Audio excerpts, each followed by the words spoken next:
Hey guys, welcome to day 2 of your Wellness Summit. My name is Ryan Ashley and I am going to be teaching a class called Earthly Mindfulness, Beginner's Guide to Exploring Sustainability.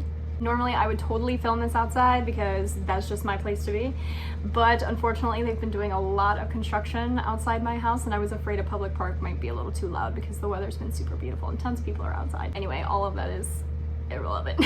Today I'm going to be teaching you guys all about sustainability. Well, the base level stuff, the beginner stuff, because that's what class is called. And I don't want to overwhelm you guys with too much information because even the base level can be a lot. Before we go ahead and dive into it, you may be sitting there thinking, who TF is this girl? How does she have the authority to teach us about this? So I wanted to take a minute to tell you a little bit about my journey into sustainability and what it means to me. Ultimately, I've realized it kind of all comes back to my battle with mental health. I'm 29 years old and I have suffered from depression off and on since I was 12 and generalized anxiety disorder since I was 18. I've let it affect my life very substantially in the past. Because of that, it took me a really long time to figure out my path in life, my passions and my purpose. Ultimately, I found that being outside was the first thing that really got me into that more peaceful state of mind. I'm gonna say the thing that people never want you to say. It started because of someone I was dating. And I had a habit of getting kind of sucked into the life of whoever I was seeing at the time, but this one actually really stuck with me. We only dated for a month, but that person's passion for the outdoors, they lived their whole life for it. They would go hiking, camping, kayaking, doing whatever, whenever they could, and all the money they made went toward taking trips and buying supplies and all that. And I just sat back, and even after we broke up, I thought, man, there must be really someone to this because they love it a lot, so I'll give it a shot. So I took myself on a hike, and I don't really do cardio. I'm much more of a yoga, weightlifting kind of person, not a cardio person. By the time I got to the top of that mountain, I was sweating, I was breathing really heavily, but I stood there and I looked out over the city below me and all the trees and just the way the light hit them, and I actually legitimately started tearing up and started crying a little bit because it was so beautiful. In that moment, it wasn't just that I was looking at something beautiful, I felt beautiful. I felt proud of my body for getting me there. I felt proud of myself for sticking to it because I definitely wanted to quit halfway through, but I did it. And once those first initial reactions got out of the way, I realized, like, wow, I feel more peaceful in this moment than I have ever felt in my entire life. And it struck me that, excuse my language, but there are so many fucked up things happening in this world, and they're all leading up to these beautiful places not being around anymore for future generations. So that was why I started my sustainability journey, because, you know, I don't know if I'm gonna have kids or not, but if I do, I want my kids to be able to see these same beautiful things, and I want my kids to be able to feel these same feelings that I felt, this pure peace, this pure love. And I'm starting to like tear up a little bit now because I'm just so passionate about this. And so I've structured my life around it. So I hope that you guys will trust me in guiding you at the beginning of your journey or in whatever part of your journey that you're on at the moment. Okay, now that long story is out of the way, very sorry, I kind of tend to ramble sometimes, especially when I'm talking about something I'm passionate about. There is one more thing I want you guys to do before we dive into our lesson. If you open your workbook to the first page, you'll see that I have a little bit of a writing prompt for you. I would really love for you to jot down some quick notes on where you're at right now with this. What do you know about sustainability so far, if you know anything at all? What feelings are you having about this? Are you excited about this lesson? Or are you kind of nervous, feeling kind of stressed because you think it's going to be a ton of information that you don't understand? I just would love for you guys to write it out, you know, get a little venting happening here so that we can get into this with a clear mind, having gotten all of our emotions out. Whenever you're ready, you can hit pause on the video, do your writing prompt, and then unpause when you're ready. Okay, so you're ready. All right, well, let's dive in. First things first, what is sustainability? This is actually subjective. There are a lot of different definitions, but ultimately living a more sustainable lifestyle is all about preserving our natural wonders for the future, like I mentioned before. It's about being mindful of the choices that you make and the way that you live your life so that we can have a less negative impact on the planet that we live on. Let's go ahead and dive into the benefits of sustainability, because not only does it benefit the planet, it benefits you in your personal life as well. Let's turn to the next page. You'll see that I've listed some of the benefits here. There are definitely a lot more than this, but these are the ones I think stand out the most. If you look in that top left corner, you will see that I started with it reduces wasteful spending. Oftentimes when you buy sustainably made products, they are actually made in much higher quality, so they last a lot longer. That means it reduces the money that you need to spend on these items because you're not needing to buy them as frequently. They're not breaking, they're not tearing, and ultimately that helps you save money for the things you really want to buy instead of the things you have to buy. All right, moving on to the top right corner, you'll see that it reduces landfill waste. This is a big one because there are literal islands in the middle of the ocean that are just filled with trash. That's all that's on these islands is just trash. Close your eyes and just for a second, imagine that you have your own private island, just this tiny little oasis in the middle of the ocean. More people could have that. You could have that if we didn't have islands full of trash, right? That's a really, really big deal. And then runoff from those landfills gets into the ocean. You see the turtles with the straws in their noses, you see the fish with the soda rings caught around their necks, etc., etc. This can help solve those problems little by little. Alrighty, and now if you look right smack dab in the middle of the page, you'll see that it reduces your carbon footprint. Some of you, I'm sure that this is a phrase you've heard before and you're like, what exactly is this? I know I was like that too, I had to Google it, but I'm gonna tell you what it is. It is basically the amount of greenhouse gases, carbon emissions and such that are released by a certain person, company, group, etc. This is bad because the more carbon dioxide there is in the atmosphere, the less oxygen there is. And obviously we need oxygen to live. So if you can reduce your carbon footprint, that just means that the air around you is going to be a lot cleaner. It's going to make you feel better at the end of the day. Now we will head down to the bottom left corner where you will see that it supports ethically made products. This is a huge one because a lot of companies that are fast companies, so to speak, meaning they just pump out products like nobody's business, like Target, TJ Maxx, those places are so great. I know it's gonna be so hard, but places like that and like Forever 21, etc., they release so many carbon emissions. These are the places that have those sweatshops that you hear about where they break child labor laws, they break labor laws in general with people working hours on end in poor conditions with no breaks, etc., etc., etc. When it comes to sustainable companies, most, not all, mind you, but most of those companies treat their workers ethically and have good practices so that their workers are taken care of and treated well and in amazing conditions versus those really horrible conditions that you can tend to hear about all the time. Moving on finally to the bottom right corner, there are tons of both mental and physical benefits to living more sustainably. I've mentioned a couple already. You know, the air around you is more crisp and clean, you have better oxygen flow, you feel less guilty about adding to the poor lives of these innocent creatures that are dying because they get trash in their habitats.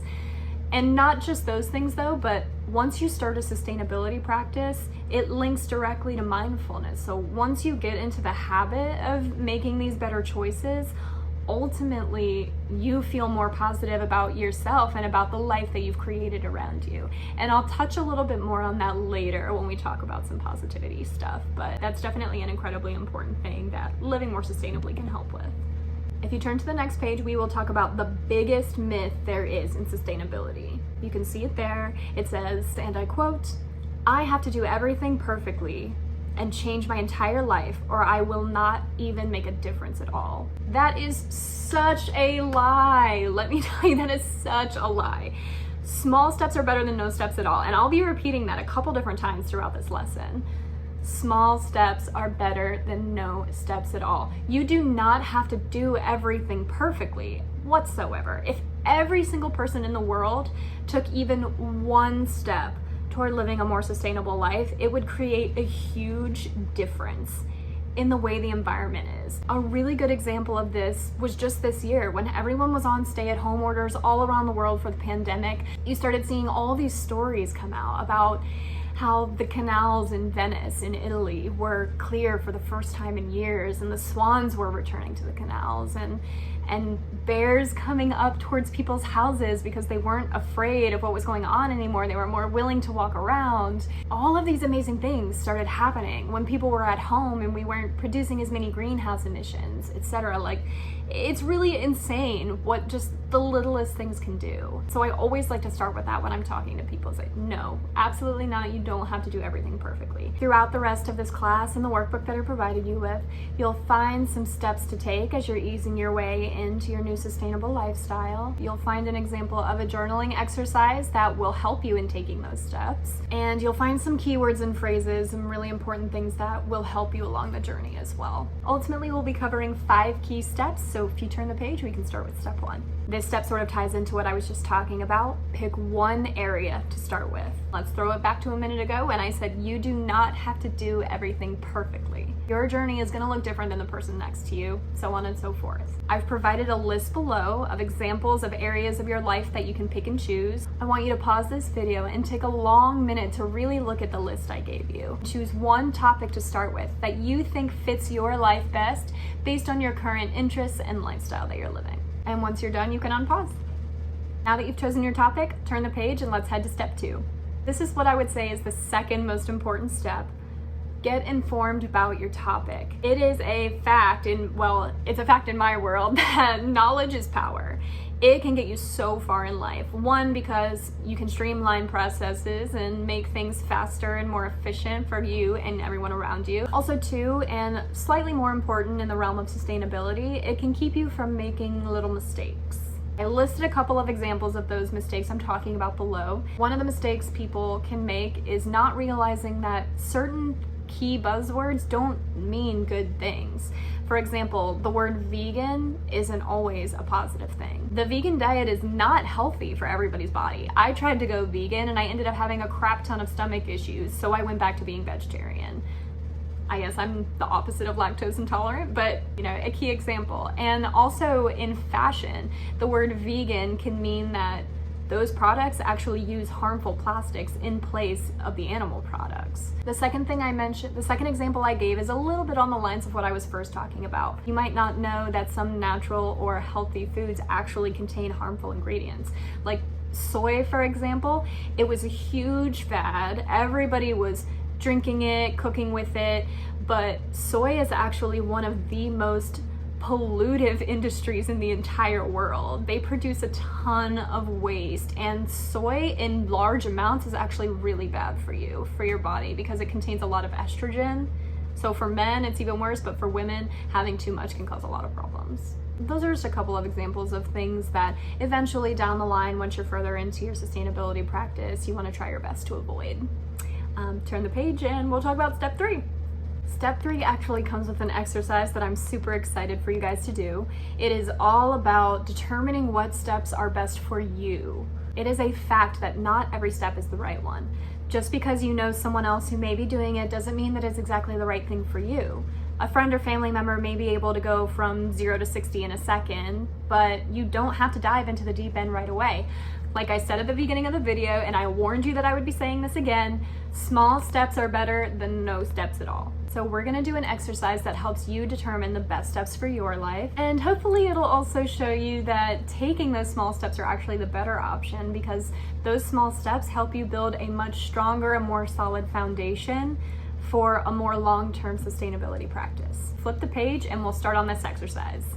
Bam! Sustainable steps. I named it that because I thought it was clever, and now that I'm saying it out loud, I feel like it's probably gonna get a little lost on people. I think that I'm funnier than most other people think I am. Anyway, you'll see that there are 4 different boxes. The one on the very top says, ultimately I want to, ... Remember that topic that I had you choose earlier that you thought would be the easiest for you to adjust into? I want you to take a long minute to really think about that topic. If you need to pause the video, do so. But I want you to take that long minute and really think about your end goal. Just to give you guys a heads up, the example that I'm gonna be going with throughout this entire exercise is fashion. But do not think that that means that I like any other areas less. It's just the example I'm using. In the example of fashion, one choice for an ultimate end goal would be I only want to shop from sustainable and ethical companies. Because remember I said not all sustainable companies are ethical. So ultimately, I want to only shop from sustainable and ethical companies. That's what you would write in the first box. Pause the video, take a minute here, and really think about what you want your ultimate goal to be. When you're done writing it out, press play. Our second square on this page says, the first step I can take is, Going back to my fashion example, something you could put in this box could be, the first step I can take is only shopping from brands that include sustainable lines. This leaves you open to the big name brands that you love. Some examples are H&M and Urban Outfitters. They both have consciously made lines if being eco-friendly is important to you. So that's a small step that you can take in easing your way in. Again, pause the video and take a moment here to really think about one small step that you could take just to start off in your area, and then unpause when you're ready. Moving down to our third box, after a bit, I can take a bigger step by ... Once again, with my fashion example, this would be the step where you move from shopping from all brands with sustainable lines to only shopping from sustainable brands. This is where step 2 really comes in handy in getting informed about your area, because while you're still in your first baby step, you can do a little researching and find sustainable brands that have products that you like. And then this also still keeps it a tiny bit easy because you're not even worrying about the ethical part for right now. You're solely focused on the sustainability aspect of it, still leaving the much bigger step of limiting even further to being sustainable and ethical. We will take a pause in the video here again so you guys can take a few minutes to think about a slightly bigger, but not necessarily the biggest, step that you can take toward achieving your end goal. And when you're ready, we will move on to that last box.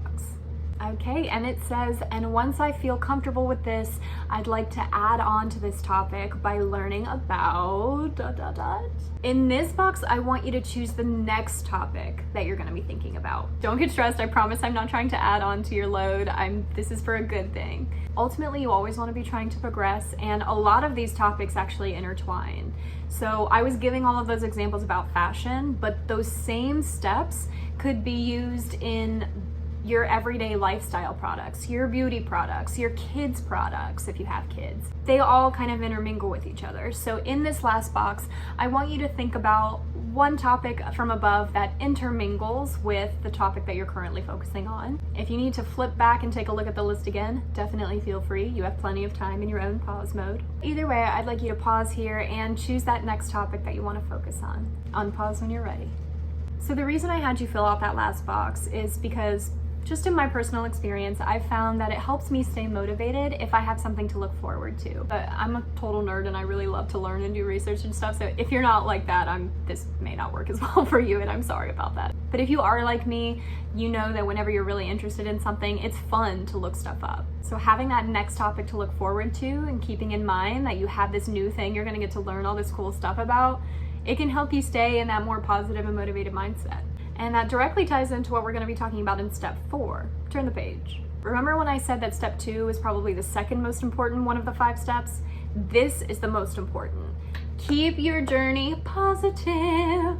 Keeping a positive mindset is honestly so important, because it's what's going to carry you through this practice. And little fun fact for you, not everybody calls it this, but you've heard me say it multiple times. I call this my sustainability practice for a reason. It's because you have to practice these steps before you can get into the groove of just having them be habit. And once you do practice day by day, little by little, it'll just become a very natural thing that you make these more mindful choices without even thinking about it. Plus, there are all those little mistakes that I mentioned before. With every new topic or area of life that you start to explore, that means there's going to be a ton of new things to learn, which can be awesome, yes, but that also means there are a ton of new things to accidentally forget or mess up in a sense. So you have to remember to remind yourself to just always stay positive. Remind yourself that you got this, you got this, you got this.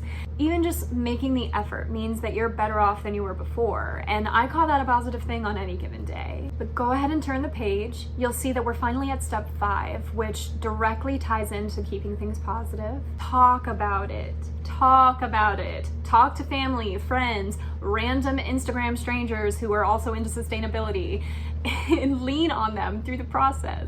But ultimately, at the end of the day, just be proud of yourself. It's a fact that it is hard to change aspects of your life without the people closest to you noticing and knowing about it. So talk to them about it. Tell them why you're interested in living a more sustainable life and about the steps that you're taking. Tell them about where you're at in your journey and how they can help you so that you're not putting a ton of pressure on yourself all the time. If you look at the bottom of the page, I gave you an example of something that I tend to do. I've been living with my mom for the last couple of years, and something that I have said to her countless times in a number of ways is the general phrase, "It makes me feel this negative emotion when I go against my sustainability practice in this way." A more detailed example of that would be, man, I feel so crappy when I eat fast food, even if it's quote unquote healthy fast food. It just makes me feel gross. Using this tool means that you have someone who knows exactly what makes you feel bad. That means you have someone who can help hold you accountable in not doing that thing so that you don't have to feel those negative emotions, and therefore, throwing it back to step 4, you can keep your journey more positive. And with that, we are almost at the end of our journey together. Obviously, there are many, many more facets to living a more sustainable life, but this is a beginner's class. It says so in the title. So these are the 5 steps that I want you to focus on from here on out. You can recycle that journaling exercise as you move through each new area of your life you want to start tackling. Before I let you go though, there are still a couple more things I want to talk to you about. First one is a term that I have come to actually find has been the most helpful on my journey. If you turn the page, you'll see that it's greenwashing. Never heard of it? Don't know what it is? Greenwashing is a tactic that a surprising number of companies use to appear more environmentally friendly when at the end of the day they're actually not. It could include using misleading terms or descriptions of products, or using targeted branding that includes buzzwords or certain colors or pictures that tend to draw in the more environmentally friendly crowd.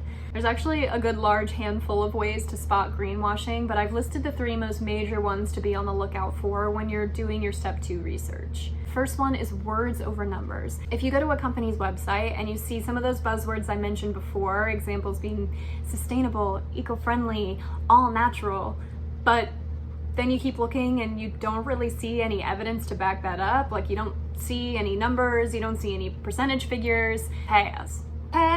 Another thing to look out for is the ingredients list. This is a major step 2 moment. Because like I mentioned before, not all things that sound good are good.